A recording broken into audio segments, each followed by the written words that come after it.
Good morning, evening, or afternoon to all of you beautiful people. Josh here, back to bring you some of that sweet 2026 voice-based content.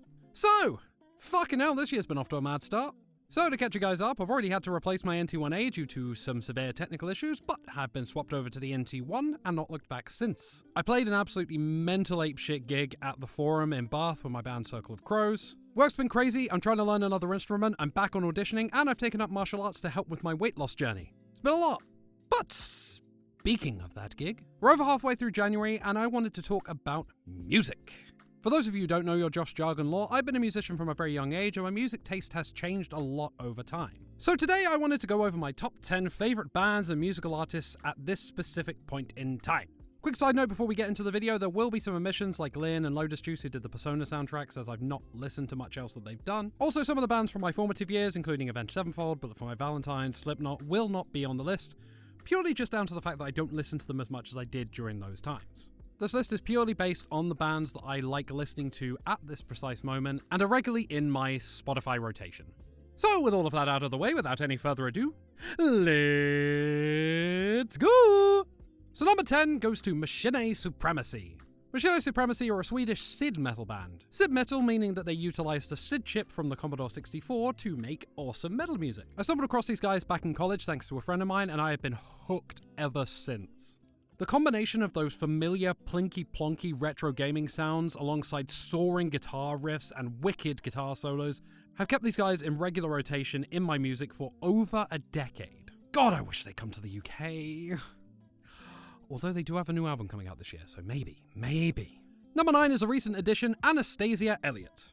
A rock artist with an incredible voice and a mesmerizing visual style. I fell in love with Anastasia Elliott's music and style from the moment I first heard her songs. Specifically the song London. There's something just enthralling about her combination of powerful rock instrumental, rock opera style vocals and visual storytelling that just keeps me hypnotized from start to finish. A truly once-in-a-lifetime artist. Number 8 goes to a band that unfortunately is no longer together, but no less important to my musical journey, Anathema. I remember seeing them at Download in 2014 and just being captivated by their sound. There is something about the atmosphere that Anathema were able to create with their music. It's soul-enriching. The lead singers and guitarists, Stan and Vincent, two brothers mind you, combine amazing, beautiful harmonies with Lee's beautiful vibrato. Oh god, it's so good. I miss them. But at least we still have weather systems.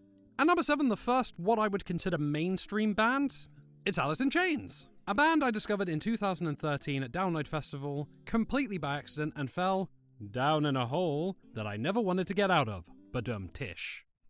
Shut up, that's funny. In all seriousness, I started listening to Alice in Chains with the more recent albums and absolutely fell in love with William Duvall's vocals. But then I dug deeper and whoo, mama, I was missing out. Lane Staley might genuinely be one of the greatest vocalists of all time. He was gone far too young, but what a mark he left out on the world. The sound that he and Jerry Cantrell created is, to me, the definition of grunge. Don't hate, it's just my opinion in a nutshell. Okay, I'll stop now. Number 6, why do all my favourite bands always break up? It's Yashin. A band who has the distinction of being the band that I've seen the third most number of times in my life. Yashin were a staple of my late teenage years. A band I fell in love with due to the combination of soaring vocals, brutal screams, and heartfelt lyrics. As a young, late teen trying to find himself and figure out his place in the world, Yashin spoke to me like no other band, and it helped to shape my musical taste, and also make me a better musician overall. Now, I really should give Harry Radford's other band, Call Me Amore, a shout, as his vocal style influenced my vocal style to no end, but I'm a stubborn asshole, and Harry will always be the lead singer of Yashin to me. Oh, I miss them. We Created a Monster is a fucking amazing album. Alrighty, we're up into the top 5 now, and number 5 goes to Esprit d'Air, a Japanese-English alt-metal band that I discovered through a Facebook advert and absolutely fell in love with. I saw them last year with my wife on Valentine's Day, and I have been a huge fan of the band.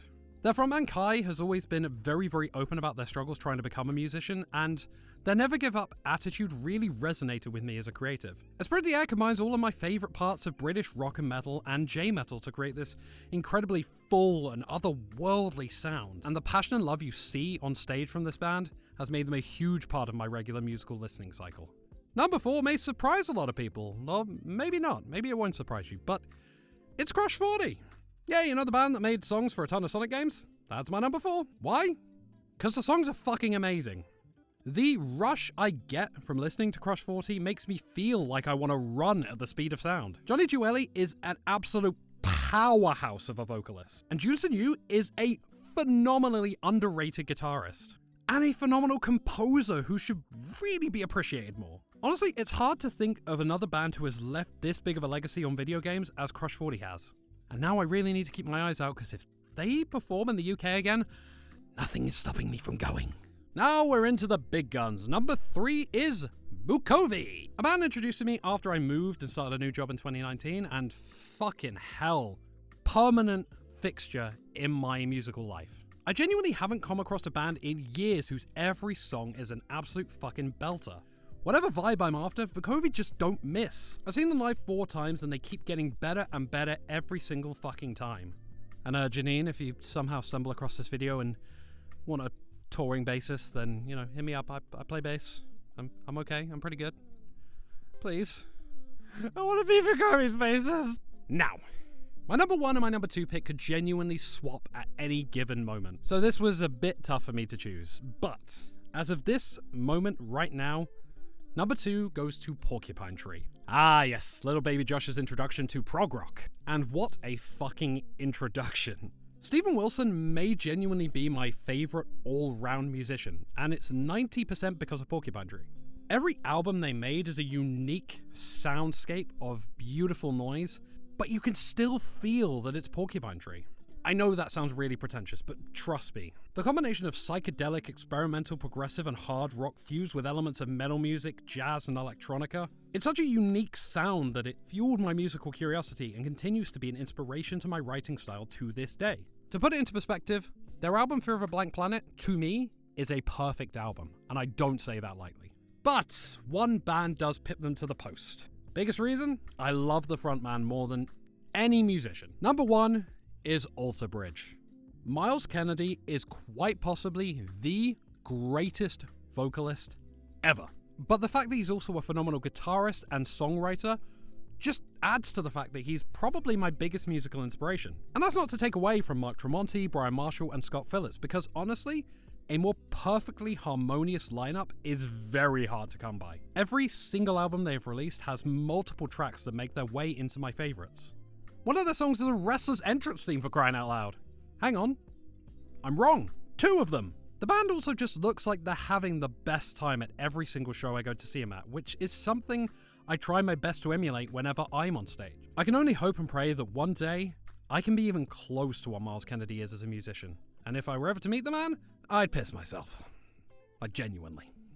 And there we go! So those are my top 10 favourite artists as of right now, January 2026. What did you think of the list? Was it what you expected? Were there any surprises? Or any of the bands I've listed in your favourites? Let me know in the comments down below. As always, if you did enjoy this video, then do leave a like and subscribe to my channel for more beautiful voice-based content. Keep your eyes out for my next video. I do upload every 2 weeks, but until then, thank you so much for watching. Support your favourite bands, keep music alive, and above all else, I hope you beautiful, magical, fantastical souls all